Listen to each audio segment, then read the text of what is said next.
Миллиардердин уулун сүзүп алган кыргызстандык таксистке сот өкүмү чыкты.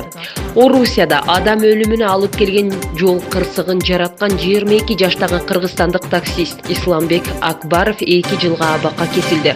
Бул тууралуу маалыматты Орусиядагы Кыргыз Республикасынын элчилигинен тастыкташты.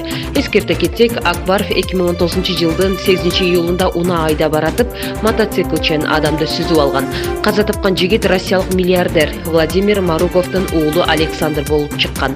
Маалыматка караганда Москванын Таган райондук соту өткөн жумада айыпталуучуга 2 жылга эркинен ажыратуу өкүмүн чыгарган. Тергөө изоляторунда отурган күндөрдү эске алганда кыргызстандык эми абакта 7 айын өткөрөт. Каза тапкан жигиттин жакындары айыпталуучуга доосу жок экенин билдиришкени айтылат. Алар сотто күнөөлүү тарап маркумга эстелик тургузууга кеткен чыгымды жана сөөк куюуга кеткен чыгымдардын жартылайын төлөп бергенин билдиришкен.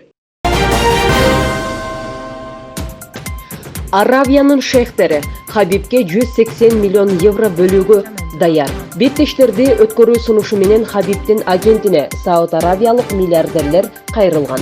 Алардын 2 мелдештең Сауд Аравиянын борбору Эр-Рияд шаарында өтүшү керек деген талабы бар. Россиялык мушкер Хабиб Нурмагомедов Конор Макгрегор жана боксчу Флойд Мейвезер менен беттешсе 180 миллион евро гонорар берилери айтылды. Бул туурасында The Sun басылмасы жазган.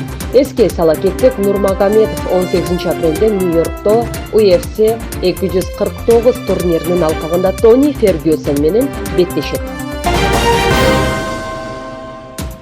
Өзгөндө автокырсыктан 7 киши мөрт кетти. 3 февралга оогон түнү саат 3:30 чамасында Ош Мырзаке жолунда Lexus унасы жол боюндагы зым карагайды сүзүп өрттөнүп кеткен. Натыйжада андагы 7 кишинин баары мөрт кеткен. Өзгөчө Кырдаалдар министрлигинин маалыматына караганда өрттөнгөн машинени дээрлик 1 сааттан кийин гана өчүрүүгө мүмкүн болгон. Учурда кырсыктын себептери иликтенүүдө.